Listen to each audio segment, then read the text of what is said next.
Hi friends, welcome to ನಮ್ಮ ಖುಷಿ YouTube channel. ನಾನು ಶೇರ್ ಮಾಡ್ತಾ ಇರೋ ರೆಸಿಪಿ ತಾಳಿಪಟ್ಟು ಅಥವಾ ಮಸಾಲ ರೊಟ್ಟಿ.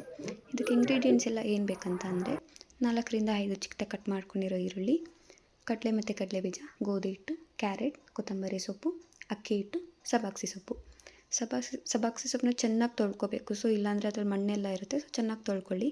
ಒಂದು ಬೇಸನ್ನಿಗೆ ಸಬ್ಬಾಕ್ಸಿ ಸೊಪ್ಪು ಚಿಕ್ಕದಾಗಿ ಕಟ್ ಮಾಡ್ಕೊಳ್ಳಿ. ಆದಷ್ಟು ಚಿಕ್ಕದಾಗಿ ಕಟ್ ಮಾಡ್ಕೊಳ್ಳಿ. ಚಿಕ್ಕದಾಗಿ ತುರಿದಿಟ್ಕೊಂಡಿರೋ ಕ್ಯಾರೆಟ್ ಅಷ್ಟೇ ದೊಡ್ಡದಾಗಿ ತುರ್ಕೊಳ್ಳೋಕ್ಕೆಲ್ಲ ಹೋಗ್ಬೇಡಿ. ಚಿಕ್ಕದಾಗಿ ಕಟ್ ಮಾಡ್ಕೊಂಡಿರೋ ಕೊತ್ತಂಬರಿ ಸೊಪ್ಪು ಆದಷ್ಟು ಚಿಕ್ಕದಾಗಿ ಹೆಚ್ಕೊಳ್ಳೋಕೆ ಟ್ರೈ ಮಾಡಿ. ತಾಳಿಪಟ್ಟಿಗೆ ದೊಡ್ಡದಾಗೆಲ್ಲ ಹೆಚ್ಕೊಂಡ್ರೆ ತಟ್ಟವಾಗಿ ಸರಿ ಬರಲ್ಲ. ರುಚಿಗೆ ತಕ್ಕಷ್ಟು ಉಪ್ಪಾಕಿ. ಫಸ್ಟು ಹಿಟ್ಟಿಗೆ ಹಾಕ್ಕೋಬೇಡಿ. ಫಸ್ಟು ಅದೇನು ತರಕಾರಿ ಎಲ್ಲ ಕಟ್ ಮಾಡ್ಕೊಂಡಿರ್ತೀವಲ್ಲ ಅದಕ್ಕೇ ಹಿಟ್ಟು ಹಾಕ್ಕೊಳ್ಳಿ. ಅದಕ್ಕೆಲ್ಲ ಉಪ್ಪು ಚೆನ್ನಾಗಿ ಅಂಟುತ್ತೆ. ನೆಕ್ಸ್ಟ್ ಕಡಲೆ ಹುರಿದಿರೋ ಕಡಲೆ ಬೀಜನ ಒಂದು ಜಾರ್ ತೊಗೊಂಡು ಮಿಕ್ಸಿಗೆ ಹಾಕ್ಕೊಳ್ಳಿ.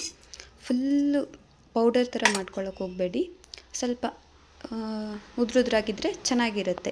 ಅದು ಬಾಯಿಗೆಲ್ಲ ಸಿಕ್ಕಿದ್ರೆ ಚೆನ್ನಾಗಿರುತ್ತೆ. ನೆಕ್ಸ್ಟ್ ಅದನ್ನು ಹಾಕ್ಕೊಂಡು ಮಿಕ್ಸ್ ಮಾಡ್ಕೊಳ್ಳಿ. ಇನ್ನು ಗೋಧಿ ಹಿಟ್ಟು ಒಂದು ಹಾಫ್ ಬೌಲಷ್ಟು ತೊಗೊಳ್ಳಿ. ಸ್ವಲ್ಪ ಟೆಕ್ಸ್ಚರ್ ಚೆನ್ನಾಗಿ ಬರಲಿ ಅಂತ ಅಷ್ಟೇ.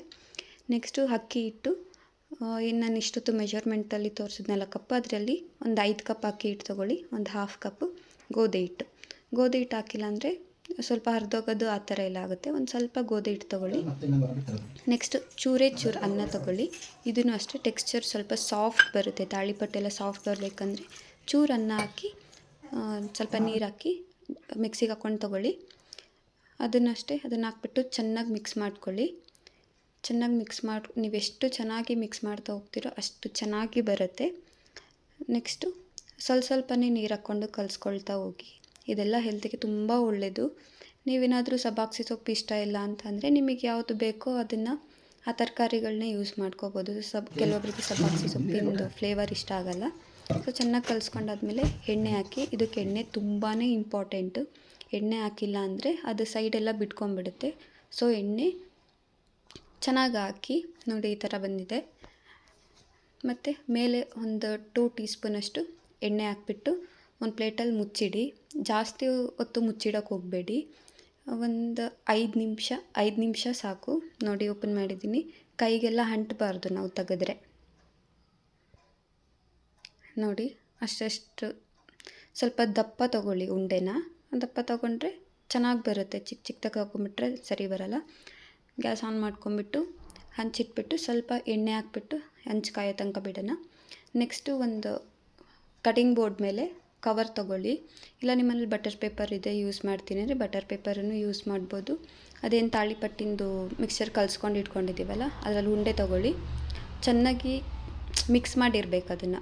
ಸೊ ಕವರ್ ಮೇಲೆ ಹಿಟ್ಟು ಹಾಕ್ಬಿಟ್ಟು ತಾಳಿಪಟ್ಟಿನ ಉಂಡೆ ಹಾಕ್ಬಿಟ್ಟು ಎಣ್ಣೆ ತೊಗೊಂಡು ಚೆನ್ನಾಗಿ ನಿಧಾನಕ್ಕೆ ತಟ್ತಾ ಹೋಗಿ. ಅದೆಲ್ಲ ಹರಿದೋಗ್ಬಿಡುತ್ತೆ. ನಿಧಾನಕ್ಕೆ ತಟ್ಟಬೇಕು. ಮತ್ತು ರೌಂಡೆಲ್ಲ ಇನ್ನೇನು ಫೈನಲಿ ಆಗ್ತಾಯಿದೆ ಮಗ. ಸ್ವಲ್ಪ ರೌಂಡ್ನೆಲ್ಲ ಸರಿ ಮಾಡ್ಕೊಳ್ಳಿ. ಆಮೇಲೆ ನಿಧಾನಕ್ಕೆ ಕವರ್ ತೊಗೊಂಡ್ಬಿಟ್ಟು ಹಂಚ್ ಮೇಲೆ ಹಾಕ್ಬಿಡಿ. ಇದಕ್ಕೆ ಮೇಲೆ ಎಣ್ಣೆ ಎಲ್ಲ ಏನು ಬೇಡ, ಕೆಳಗೆ ಹಾಕಿರ್ತೀವಲ್ಲ ಅಷ್ಟೇ ಸಾಕು. ಅಷ್ಟರಲ್ಲೇ ಚೆನ್ನಾಗಿ ಬೇಯುತ್ತೆ ಅದು. ಆದಷ್ಟು ಇದನ್ನೆಲ್ಲ ಟ್ರೈ ಮಾಡ್ತಾ ಹೋಗಿ, ಚೆನ್ನಾಗಿರುತ್ತೆ. ನಿಮಗೆ ಗೊತ್ತಾಗುತ್ತೆ ತಿಂದಮೇಲೆ ಎಷ್ಟು ಚೆನ್ನಾಗಿರುತ್ತೆ ಅಂತ. ಮತ್ತು ಅದನ್ನು ನಿಧಾನಕ್ಕೆ ಉಲ್ಟಾ ತಿರುಗಿಸಿ. ಫಾಸ್ಟಾಗೆಲ್ಲ ತಿರುಗಿಸೋಕೆ ಹೋದರೆ ಅದು ಹರಿದೋಗ್ಬಿಡುತ್ತೆ.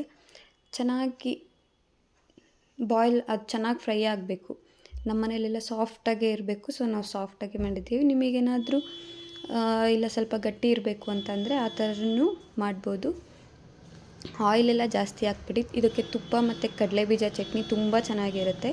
ಕಡಲೆಬೀಜ ಚಟ್ನಿ ಬೇಕಂತಂದರೆ ಕಮೆಂಟಲ್ಲಿ ಟೈಪ್ ಮಾಡಿ. ನಾನು ನಿಮಗೆ ಕಡಲೆಬೀಜ ಚಟ್ನಿನ ರೆಸಿಪಿ ಶೇರ್ ಮಾಡ್ತೀನಿ. ನಿಧಾನಕ್ಕೆ ತೊಗೊಳ್ಳಿ. ಸೊ ನೋಡಿ, ತಾಳಿಪಟ್ಟು ರೆಡಿ.